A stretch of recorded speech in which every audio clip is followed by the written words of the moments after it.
Hi, everybody. It's now been a year since the tragic death of Michael Brown in Ferguson, Missouri. His death, along with the events in Cleveland, Staten Island, Baltimore, Cincinnati, and other communities, sparked protests and soul-searching all across our country. Over the past year, we've come to see more clearly than ever the frustration in many communities of color and the feeling that our laws can be applied unevenly. After Ferguson, I said that we have to face these issues squarely. I convened a task force on community policing to find common sense steps that can help us drive down crime and build up trust and cooperation between communities and police, who put their lives on the line every single day to help keep us safe. And I've personally met with rank and file officers to hear their ideas. In May, this task force, made up of police officers, activists, and academics, proposed 59 recommendations. Everything from how we can make better use of data and technology, to how we train police officers, to how law enforcement engages with our schools. And we've been working with communities across America to put these ideas into action. Dozens of police departments are now sharing more data with the public, including on citations, stops and searches, and shootings involving law enforcement. We've brought together leaders from across the country to explore alternatives to incarceration. The Justice Department has begun pilot programs to help police use body cameras and collect data on the use of force.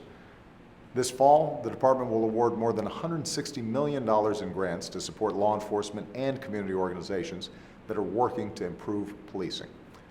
And all across the country, from states like Illinois and Ohio to cities like Philadelphia, Boston, and Nashville, local leaders are working to implement the task force recommendations in a way that works for their communities. So we've made progress, and we'll keep at it. But let's be clear, the issues raised over the past year aren't new, and they won't be solved by policing alone. We simply can't ask our police to contain and control issues that the rest of us aren't willing to address as a society. That starts with reforming a criminal justice system that too often is a pipeline from inadequate schools to overcrowded jails, wreaking havoc on communities and families all across the country. So we need Congress to reform our federal sentencing laws for nonviolent drug offenders. We need to keep working to help more prisoners take steps to turn their lives around so they can contribute to their communities after they've served their time. More broadly, we need to truly invest in our children and our communities so that more young people see a better path for their lives.